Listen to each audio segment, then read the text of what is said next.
बहुत समय पहले की बात है। माधोपुर नाम का एक बहुत ही पुराना गांव हुआ करता था। उस गांव में सुशील नाम का एक गरीब मजदूर आदमी अपनी पत्नी मल्लिका और एक 8 साल के बेटे कैलाश के साथ रहा करता था। सुशील बहुत ही ईमानदार और सीधा साधा आदमी था। आप तो जानते ही हो जी, बरसात का मौसम शुरू हो गई है। पिछली बार बरसात के दिन कितने मुश्किल से कटे थे। घर की छत जगह जगह से टूटी हुई है। अगर तुमने इस बार भी कोई इंतजाम नहीं किया तो पहले जैसा हाल हो जाएगा। बारिश का सारा पानी घर में आएगा। तुम सही कहती हो मल्लिका, पिछली बार की बरसात ने हमें बहुत परेशान किया था। इस बार कैसे भी करके छत की मरम्मत जरूर करवानी होगी। मल्लिका, मैं मालिक के पास जा रहा हूँ, वह मेरी मदद जरूर करेंगे। अगर मालिक ने पैसे दे दिए तो मैं कल ही छत की मरम्मत करवा दूंगा। इतना कहकर सुशील अपने मालिक के घर चला जाता है। अरे भाइयों, जल्दी करो जल्दी करो, कुछ ही दिनों में बारिश होने वाली है। तब तक तुम लोगों को ये सारा माल गोदाम के अंदर भी रखवाना है, नहीं तो सारा माल पानी में भीग जाएगा। वैसे भी आजकल हमारी फैक्ट्री घाटे में चल रही है, मैं और रिस्क नहीं ले सकता। जल्दी करो, बहुत काम बचा है। अरे सुशील, बोलो क्या बात है? आज तुम काम पर इतने लेट से आए हो? आज तुम्हें काम नहीं करना है क्या? नहीं देख रहे हो कितना काम बाकी है? मालिक, आप तो जानते ही हो, इस समय घर में एक भी पैसा नहीं है। बरसात शुरू हो गई है, घर की छत जगह जगह से टूट रही है और मैंने छत की मरम्मत नहीं करवाई तो बारिश का सारा पानी घर में आएगा। पिछली बरसात में मैंने अपने घर का सामान अपने पड़ोसी के घर में रख दिया था, लेकिन उसने इस बार सामान रखने से भी मना कर दिया। अगर इस बार छत की मरम्मत नहीं करवाई तो बारिश के कारण घर का सारा सामान खराब हो जाएगा। मालिक, मुझे थोड़े बहुत पैसे दे दीजिए, अगले महीने की तनख्वाह से काट लेना। सुशील, तुम्हें अच्छी तरह से पता है ना, मैंने कभी तुम्हें किसी चीज के लिए मना नहीं किया। मैंने हर समय तुम्हारी मदद की है और तुम यह भी जानते हो कि हमारी फैक्ट्री दिन बर दिन घाटे में जा रही है। इस फैक्ट्री की वजह से मुझे बहुत नुकसान हो गया है, इसलिए मुझे यह फैक्ट्री बंद करनी होगी। तुम भी अपने लिए कहीं और काम की तलाश कर लो। सेठ जी, लेकिन ऐसे में मुझे कहाँ काम मिलेगा? मैं तो आपसे बस थोड़े से पैसे उधार लेने आया था, लेकिन आपने तो मुझसे मेरा रोजगार ही छीन लिया। सुशील, मैं तुम्हारी परेशानी समझता हूँ भाई, लेकिन मैं भी मजबूर हूँ। जब धंधा ही चौपट हो गया तो मैं भी तुम्हें पैसे कहाँ से दूंगा? सुशील, मुझे भी तुम्हारी तरह अपने परिवार की चिंता है। मुझे भी कोई दूसरा काम देखना होगा घर के गुजारे के लिए। बेचारा सुशील दुखी होकर अपने घर लौट जाता है। मल्लिका, मालिक ने पैसे देने से मना कर दिया। इस बरसात में उनका भी हाल हमारे ही तरह है। मालिक ने फैक्ट्री बंद कर दी है, इसलिए मुझे भी काम से निकाल दिया गया है। अब मुझे कोई और काम तलाश करना होगा। यह तो बहुत बुरी खबर है जी। ऐसी बरसात में कहाँ काम मिलेगा? पहले तो छत की चिंता थी, लेकिन अब तो काम भी नहीं रहा। जब काम ही नहीं है तो छत की मरम्मत कैसे होगी? मल्लिका, तुम परेशान मत हो, मैं कल ही जाकर कोई काम ढूंढ लूंगा। अगर ईश्वर ने चाहा तो हम छत की मरम्मत जरूर करवा लेंगे। अगले दिन पूरे माधोपुर गांव में जोरों की गर्जन के साथ भारी वर्षा होने लगती है। सुशील के घर की छत टूटी होने के कारण सुशील के घर की छत से पानी टपकने लगता है। यह देखकर मल्लिका और सुशील काफी परेशान हो जाते हैं। भाग्यवान, मुझे बहुत चिंता हो रही है, कहीं बारिश के कारण हमारी छत टूट ना जाए। अगर इसी तरह रोज बारिश होती रही तो हम इस घर में कैसे रह पाएंगे? मुझे जल्दी कुछ न कुछ करना ही होगा। हाँ जी, आप बिल्कुल सही कह रहे हो। ये देखो, हमारी छत से कितना पानी टपक रहा है। ऐसे तो हमारे घर का सारा सामान खराब हो जाएगा। ठीक है भाग्यवान, मैं काम की तलाश में जा रहा हूँ। लेकिन जी, लेकिन बाहर जोरों से बारिश हो रही है। ऐसे में आप कहाँ जाओगे? मैं क्या करूँ भाग्यवान, और कुछ कर भी नहीं सकता। मुझे जाना ही होगा, नहीं तो हमारा सारा सामान खराब हो जाएगा। ठीक है जी, आप जैसा कहो, लेकिन आप ध्यान से जाइएगा। बाहर बहुत जोरों की बिजली भी कड़क रही है। फिर सुशील भारी वर्षा में छाता लेकर काम की तलाश में बाजार की ओर निकल जाता है। अरे आओ भाई आओ, ताज़ा ताज़ा मछली ले लो, बिल्कुल ही ताज़ा मछली है भाई। 120 रुपए किलो, 120 रुपए किलो। अरे ले लो भाई ले लो।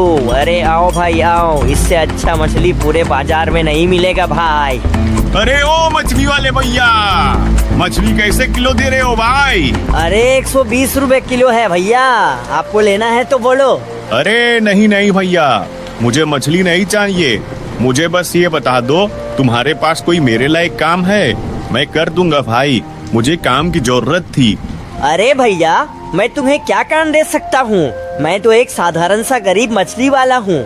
मेरा तो खुद का घर का गुजारा बहुत मुश्किल से हो पाता है। मुझे माफ करना भैया, मेरे पास तुम्हें देने लायक कोई काम नहीं है। हाँ, अगर मुझे जरूरत होगी तो मैं आपको जरूर बता दूंगा, लेकिन अभी फिलहाल मेरे पास कोई काम नहीं है। अच्छा ठीक है मछली वाले भैया, कोई बात नहीं। इतना कहकर सुशील आगे बढ़ जाता है।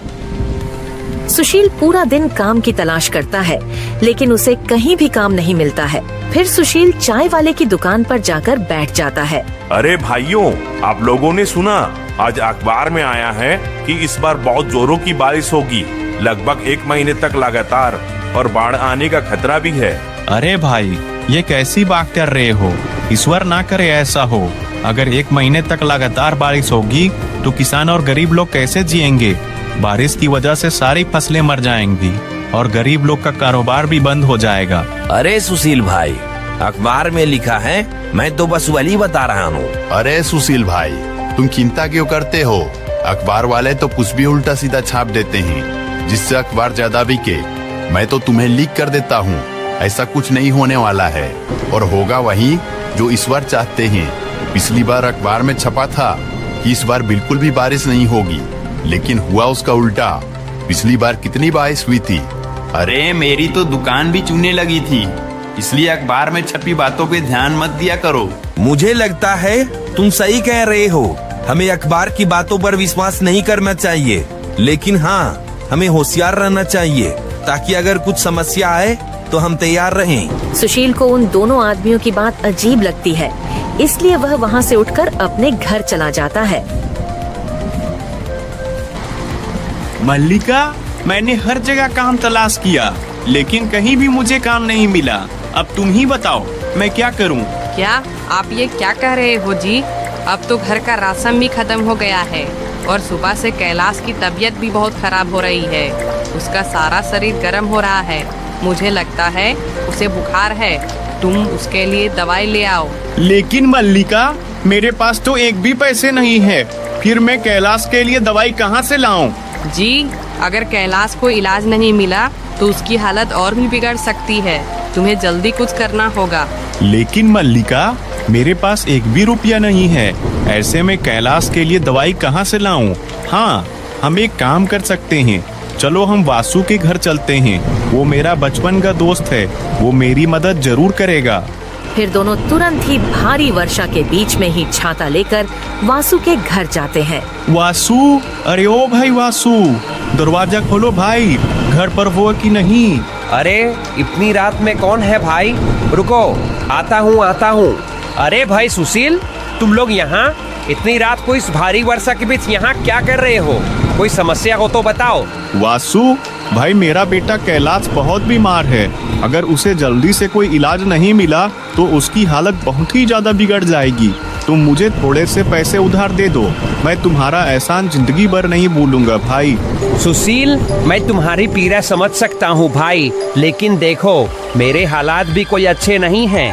अरे घर के बहुत खर्चे हैं, बच्चों के भी खर्चे हैं, और कमाई उतनी है नहीं जितने खर्चे हैं। इसलिए देखो भाई, मैं तुम्हारी मदद नहीं कर सकता हूँ, हो सके तो मुझे माफ कर देना। सुशील, अगर मेरे पास पैसे होते तो मैं तुम्हारी मदद जरूर करता। मुझे इस बात का बहुत दुख है कि मैं तुम्हारी इस परेशानी में मदद नहीं कर पा रहा हूँ, लेकिन भाई क्या करूँ, मैं भी मजबूर हूँ। वासु भाई, यह केवल पैसों की बात नहीं है भाई, यह मेरे बेटे के जीवन का सवाल है। तुम वाकई में मेरी इस गंभीर स्थिति में मदद नहीं कर सकते? क्या मेरे बेटे की जिंदगी तुम्हारी दया और सहायता के लायक नहीं? अरे भाई सुशील, तुम ऐसी बात क्यों कर रहे हो भाई? मेरी बातों को समझने की कोशिश करो।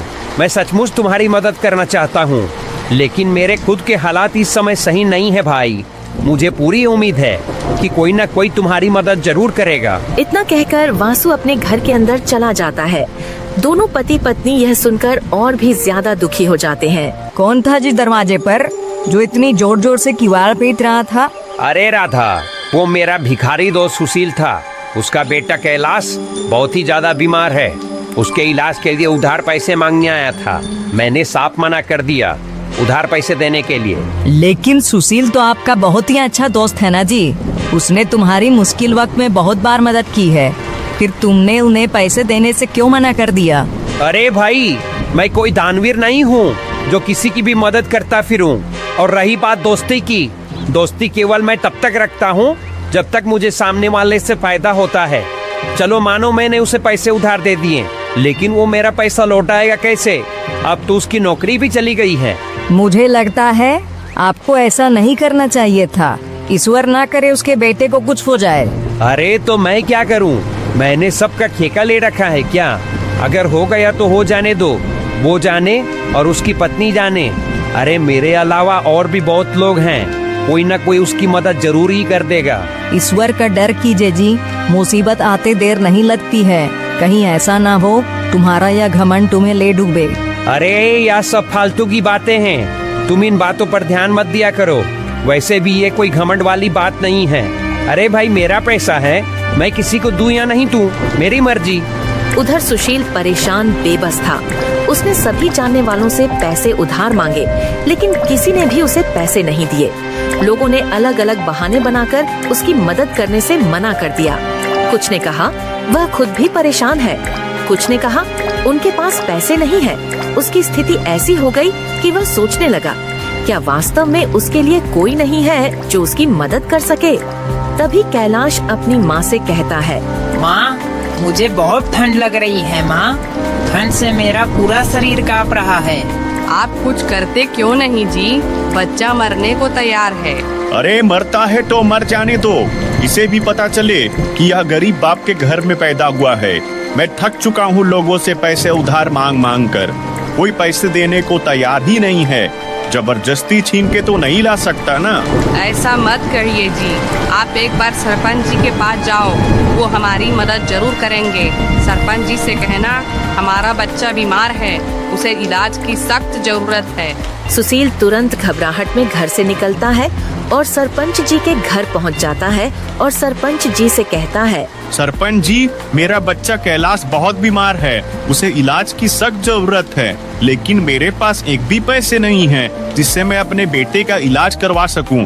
मैंने यार दोस्त रिश्तेदार सभी से पैसे मांगे, लेकिन किसी ने भी मेरी मदद नहीं की। अब एक आप ही हो जो मेरी मदद कर सकते हो। सुशील, तुम्हारी बात सुनकर मुझे बहुत दुख हुआ मेरे भाई। बुरे वक्त में कोई भी किसी की मदद नहीं करता है। यार, दोस्त, रिश्तेदार केवल उसी वक्त तक साथ रहते हैं जब तक इंसान के पास पैसे होते हैं। गरीबी में सब मुंह मोड़ लेते हैं। लेकिन सुशील, मुझे यह कहते हुए और भी ज्यादा दुख हो रहा है कि मैं तुम्हारी मदद नहीं कर सकता। तुम तो जानते ही हो, इस बार की योजना में अभी तक सरकार ने एक भी रुपया नहीं दिया है। गांव में जो भी छोटा मोटा काम हो रहा है वो सब मैं अपनी ही जेब से करवा रहा हूँ। मेरे ऊपर दुनिया भर का कर्ज हो रहा है। मैं अपने ऊपर और कर्ज नहीं चला सकता सुशील। कोई बात नहीं सरपंच जी, जब अपनों ने ही मदद नहीं की तो फिर तुम कैसे कर सकते हो? अब तो ईश्वर की जो मर्जी है वही होगा। इतना कहकर सुशील दुखी होकर अपने घर की ओर निकल पड़ता है और मन ही मन में सोचने लगता है, आज लोगों ने साबित कर ही दिया कि कोई भी किसी का अपना नहीं होता है। बुरे वक्त में तो कोई भी किसी का साथ नहीं देता है। सुशील यह सोच ही रहा होता है कि तभी उसके सर के ऊपर वाले पेड़ पर जोरों की गर्जन के साथ बिजली गिरती है और उस पेड़ का एक शाखा टूटकर सुशील के सर पर गिर पड़ता है और सुशील वहीं सर पर चोट लगने के कारण बेहोश होकर जमीन पर गिर पड़ता है।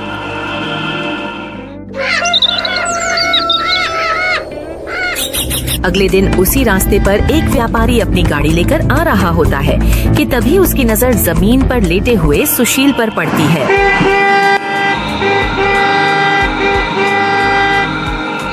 अरे भाई, कौन हो तुम और बीच रास्ते पर क्यों लेटे हुए हो? हट जाओ रास्ते से, मुझे देर हो रही है। लेकिन बदले में उसे कोई भी जवाब नहीं मिलता है। तब व्यापारी सुशील के पास जाकर देखता है। अरे ये तो बेहोश है, इसकी हालत तो बहुत गंभीर लग रही है। मुझे इसे यहाँ छोड़कर नहीं जाना चाहिए, ये बेसहारा और कमजोर है। फिर व्यापारी सुशील को अपनी गाड़ी में बैठाकर अपने घर ले जाता है और घर ले जाकर व्यापारी सुशील की खूब सेवा करता है। कुछ ही देर में सुशील को होश आ जाता है।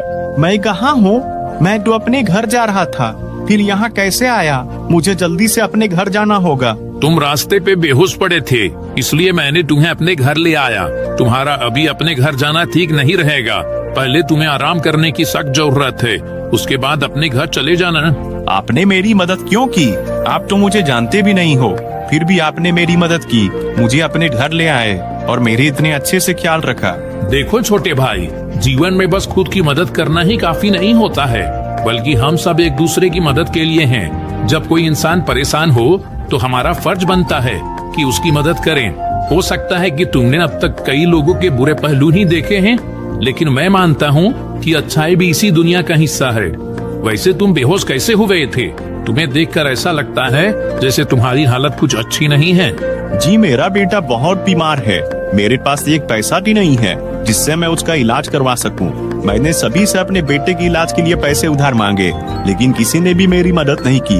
मैं आखिरी उम्मीद लेकर सरपंच जी के पास गया था, लेकिन उन्होंने भी मुझे पैसे देने से इनकार कर दिया। मैं इसी सोच में डूबा डूबा, साथ ही साथ तेज बारिश भी हो रही थी। तभी मेरे सर के ऊपर वाले पेड़ पर अचानक बिजली गिरी और उसके बाद मुझे कुछ भी याद नहीं है। अब आँख खुली तो आप मेरे सामने हो। अरे छोटे भाई, तुम तो बहुत मुसीबत में लगते हो। अब तो तुम्हारे बेटे की हालत बहुत खराब हो गई होगी। एक काम करो, जल्दी से अपने घर जाओ और अपने बेटे का इलाज करवाओ। वह भला आदमी सुशील को बहुत सारे पैसे देता है। इन पैसों से तुम अपने बेटे का इलाज और अपनी छत को बनवा लेना और बचे हुए पैसों से कोई कारोबार कर लेना। जब कभी तुम्हारे पास पैसे हो जाएं, मुझे आकर लौटा देना। आपका धन्यवाद बड़े भैया, आप मेरे लिए भगवान से कम नहीं हो। मैंने देवी देवताओं का नाम तो सुना जरूर है, लेकिन कभी देखा नहीं था, और आज मैंने देख लिया। मैं आपका एहसान जिंदगी भर नहीं भूलूंगा। अरे ये कोई बड़ा काम नहीं है छोटे भाई। अच्छा, अब तुम जल्दी घर जाओ और अपने बेटे को डॉक्टर को दिखाओ। सुशील जल्दी से अपने घर जाता है। फिर सुशील अपने बेटे कैलाश को डॉक्टर के पास लेकर जाता है और कुछ ही दिनों में उसका बेटा कैलाश ठीक हो जाता है। एक दिन मल्लिका सुशील को कहती है, आपने मुझे बताया नहीं कि आप पैसे कहाँ से लाए थे? मल्लिका, ये पैसे मुझे एक आदमी ने दिए थे। मैं तो उसे जानता भी नहीं कि वो कौन था, लेकिन मेरे लिए किसी भगवान से कम नहीं था। मैंने उससे उसका नाम पूछा, लेकिन उसने मुझे नाम बताने से साफ इनकार कर दिया। मैं उसे जंगल में बेहोशी की हालत में मिला था। उसने मुझे कहा था कि कुछ पैसों से अपने बच्चे का इलाज करवा देना और बचे हुए पैसों से कारोबार कर लेना। आप सही कहते हो, वो आदमी किसी भगवान से कम नहीं था। मल्लिका, अभी मेरे पास बहुत पैसे बचे हुए हैं। मैं सोच रहा हूँ कि इन पैसों से कोई काम शुरू कर लेता हूँ, लेकिन मेरे समझ नहीं आ रहा है कि मैं क्या काम शुरू करूँ। मैं तो कहती हूँ हम एक फल का दुकान खोल लेते हैं। मैं खेत में फल उगाऊंगी, आप बाजार ले जाकर बेचना। तुम सही कहती हो मल्लिका, हम एक फल का दुकान खोल लेते हैं। अगले दिन से दोनों फल और सब्जी का व्यापार शुरू कर देते हैं।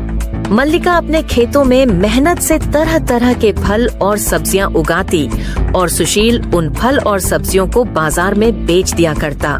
धीरे धीरे करके सुशील का व्यापार बहुत ही बड़ा हो जाता है और वह गांव का सबसे अमीर व्यक्ति बन जाता है।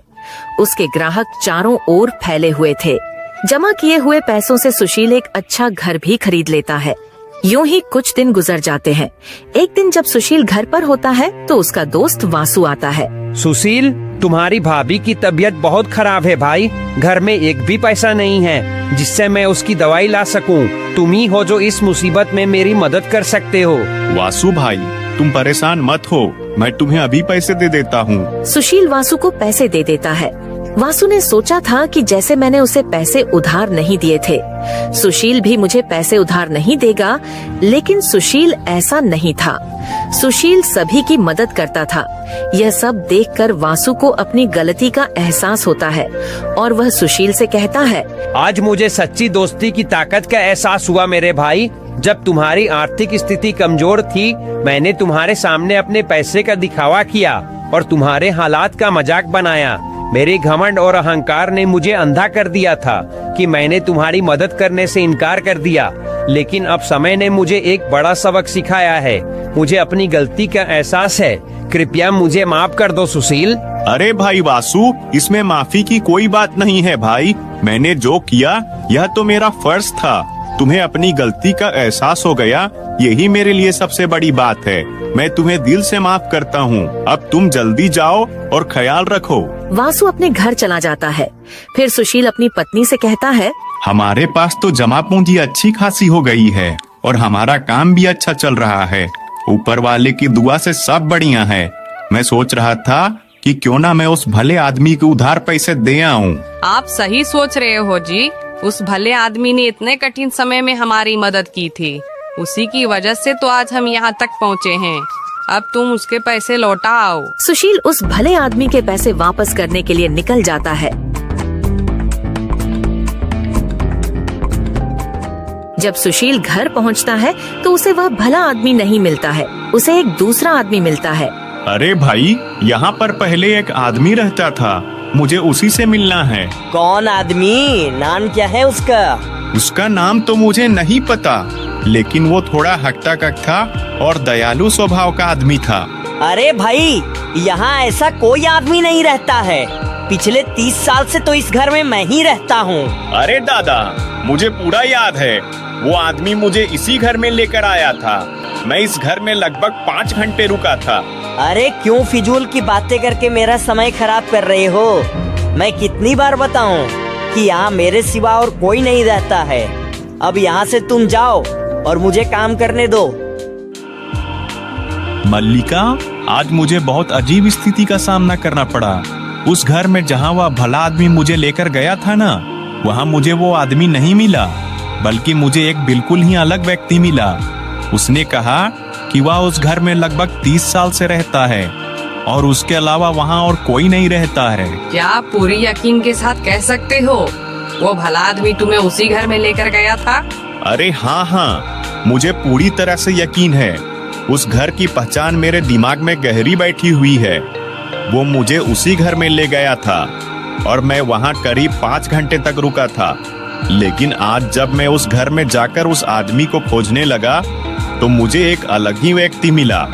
उसने बहुत ही जोर देकर कहा कि वह उस घर में लगभग 30 साल से रह रहा है और उसके अलावा वहाँ कोई नहीं रहता है। जी, मुझे लगता है